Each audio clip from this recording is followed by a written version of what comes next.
নমস্কার, আরও একটা রিল নিয়ে আপনাদের কাছে হাজির। সহজ পাঠের রিলস। আজকে চতুর্থ পাঠ।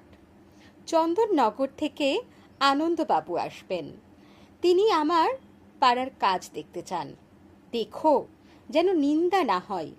ইন্দুকে বলে দিও তার আতিথ্যে যেন খুঁত না থাকে।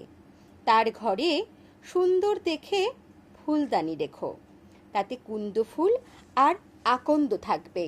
রঙ্গু বেহারাকে বলো তার শোবার ঘরে তার তোরঙ্গ যেন রাখে, ঘর বন্ধ করে যেন না রাখে। সন্ধ্যা হলে ঘরে ধুনোর গন্ধ দিও।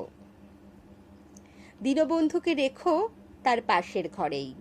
তাদের সঙ্গে সিন্ধুবাবু আসবেন, তাকে অন্য ঘরে রাখতে হবে।